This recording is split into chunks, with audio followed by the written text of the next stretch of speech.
So my wife decided to buy me a figure that I was looking at last week when I bought the Frankenstein. And it was very nice of her to give it to me and have Best Buy ship it, but not a big deal. I'm an inbox collector, so I'm just going to complain a little bit, not a lot.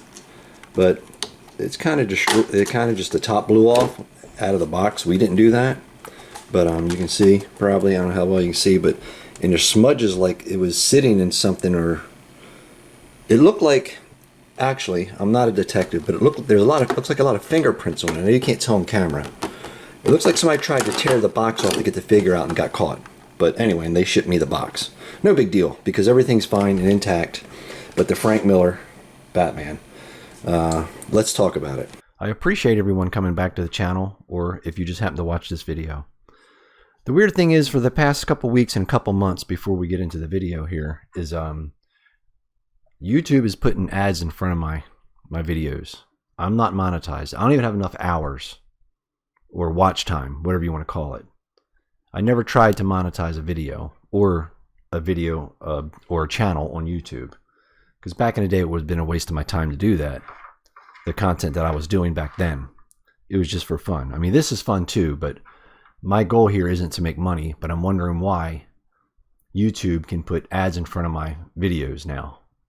I don't know why. Yeah, the channel has gotten a little better since I've been doing the custom stuff and the action figure stuff, which I love to do.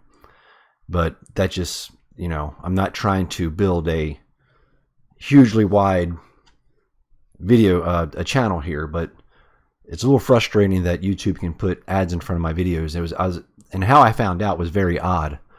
I don't watch my videos straight through, because after editing and stuff like that, as you know, if you edit any videos yourself, the old school way on a PC or in a software, that you get tired of seeing it and I don't like hearing myself talk. So I've seen it enough times to make sure it was okay before I put it up. So anyway, I go back to the comments, and it's odd because sometimes I'll click on a video, sometimes it won't, sometimes it does, and it puts an ad in front of it. That's just saying, I don't know. I can't stop it. I don't know how that goes. I talked to the Candyman. They automatically do that before you can monetize your channel, which I don't like. I just rather not monetize or get nothing from YouTube. But now, since they're doing that, it's kind of aggravating to me. It kind of makes me mad, to be honest with you. Even if it's 50 cents a month, when it's time for me to monetize, I want my 50 cents a month. Like I said, I'm just a little aggravated about that. I've been wanting to mention that in the past few videos, but anyway, enough of that crying about that stuff. Let's get moving on to this. Frank Miller's Batman's battle damage. We'll get to that in a minute. So it comes with this is well worth, in my opinion, a $30 price tag. A lot of people did not like the street lamp. I love the street lamp. Mine seems to stand up okay. I don't have any problems with it. I mean, yeah, if I do that, but I don't have any problems with it. You can also put some kind of weight down here in the bottom and tape it in, which I'll probably do. And I might paint this a different color than green, but I may leave it alone. I don't know. But I kind of like this as a prop piece, like the bat light back there. Anyway, I don't know. This is not, like I said, this is not a review, but I'm going to go through it as, we might as well just go through it as like it pretend it is before I get to what bothers me about this figure. Anyway, this is I love this Batman. Outside of one thing, I'll get to that in a minute. But the cards I've been keeping the cards. Maybe I'll put them in some kind of frame or something, or maybe not. I don't know. But the cards are kind of cool. I mean, especially this one. That's my favorite card so far. And it comes with a head sculpt.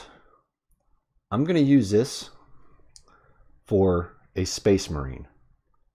I have like 3 Space Marines back there ready to paint, which who knows when I'm going to do it. But it's ready to go. That might be my Buzz Lightyear 2.0, 2.10 Space Marine head. I like that head sculpt. And then he came with, on his body already, out of the package, it came with his claw, which you can see here. I didn't know what it was at first, and his hand, just an open hand. And then he comes with a couple hands that you could probably grab something with, grab hands, you want to call it. And obviously, it comes with his batarang connected to a bat rope. But there's a way. This figure's been done past. That's why I don't like doing reviews, because unless you get it ahead of time or right when it releases, it doesn't really, you don't want to keep trying to put up reviews on a figure over and over and over again after everybody's already done it and moved on to the next figure. That's how fast it goes. It's sort of like so quick on YouTube when it comes to reviewing figures. And I'm not big into really reviewing a figure. I just like to paint them and stuff. But here we are with Battle Damage Batman. Really amazing head sculpt. I love that head sculpt. I'm gonna get right to where it bothers me that this looks cheap. $30, you still get a lot of stuff. You get extra hands that I probably won't ever use. What's most importantly about the $30 price tag, and I'm willing to pay more, even still willing to pay in future figures if I decide to keep going with the Batman thing, which I'm kind of slowing down with, is that you get an extra head sculpt, which is great. So you don't have to buy a figure to get a head sculpt to make a custom. And you get a cool looking prop, a street lamp. That's awesome. You could use that with Spider-Man or whatever.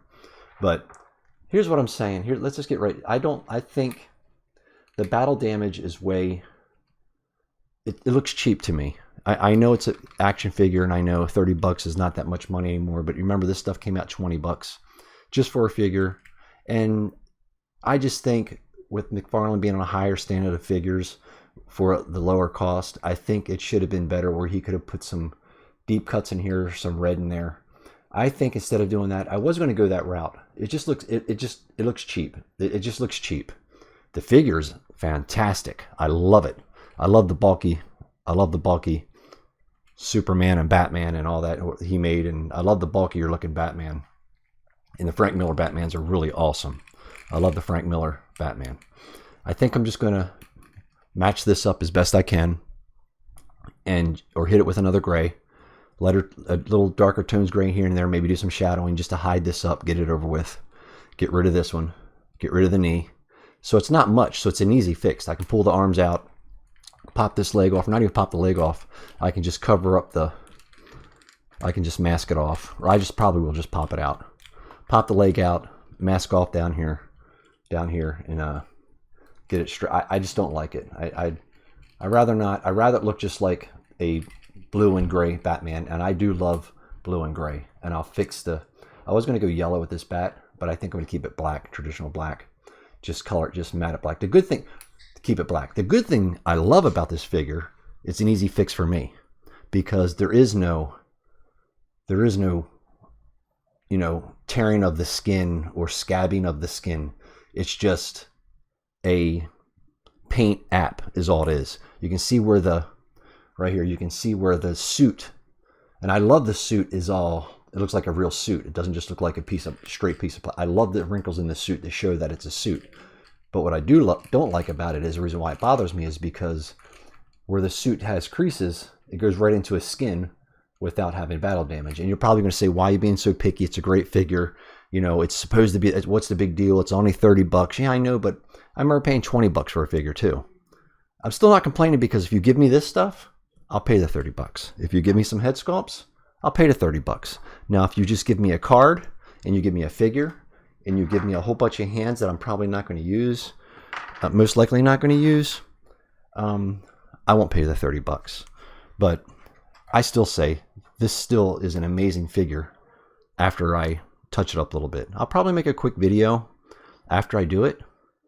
I probably won't do a comparison. I'll just probably do a quick video, or short or something or whatever, something like that. But this is a fantastic head sculpt and figure, and I do love how they actually took their time and put some shadowing in the cowl and some lighter tones of blue, if you can see it on the the camera here on the outside of the cape. I do love the rubber capes. I mean, the cloth ones back here are starting to look pretty good, but I love the old school plastic and Spawn stuff where it just came plastic. That's just personal preference for me. So just to get some comparisons here, and I don't mind if you do the same body over and over again, as long as you're switching it up and give us different accessories. But as you can see here, these are just the same figures right here, which I don't mind. This one may be a little different. Oh, I don't know. Yeah, this is a little different. It has a little bit more different stuff, but different. Yeah, this is a little different. This is a different. Seems different, but I do like the bulky stuff. There's Batman against the Bizarro Bat. Same thing. Just, I don't mind it. I don't mind the same thing because that's completely different. I like that. Now, if you come out with the variant that has this that's a little darker, I don't care. That's a cash grab. Here he is compared to Bizarro, which is one of the better Bizarros. Here he is next to the Italian Batman, custom Italian Batman.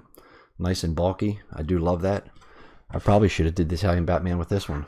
Here he is next to a Hush custom with a Toonie Terror, whatever Toonie Comics head sculpt with I painted up the face on the mallet though. Let's get him next to here he is. There you go. The legendary Adam West, Batman 1966. There he is right there. Now that's a amazing setup right here. I love that. And let's see here. Oh, Joker almost flipped out. And then we have a head swap with Heath Ledger's body with the vampire Joker. This goes good together right here. I like that. But anyway, I know it sounds like a ranting video, but I just think that if McFarlane Toys is gonna just throw out stuff and completely keep using and overdoing, at least take the time. And I know it's not cost efficient for him, I know, but this right here bothers me. This is a very poorly done battle damage on a figure. I think he should have went deeper into it and made it different. And I know people are going to say, you have to make more castings, you have to do this, they already have the body already done, all they have to do is do a different paint app. I know, but that's not my problem. I'm not the one that's Todd's problem. That's Todd McFarlane's, McFarlane Toys problem. They need to go a little bit further and beyond when they start hiking these prices up. But anyway, still, this is an amazing figure. McFarlane Toys still higher up there when it comes to a lower end cost figure, but are actually starting to get up there. We might as well start going to Mondo or Joy Toy or even Hot Toys. Might as well. I mean, at this point, it's a little bit more money, but anyway. Thanks for watching. Listen to me cry about this. I'm really upset about this battle damage. I love the figure, but I'm going to fix it. This is an amazing figure. I love this figure. Thanks for watching. Until the next one.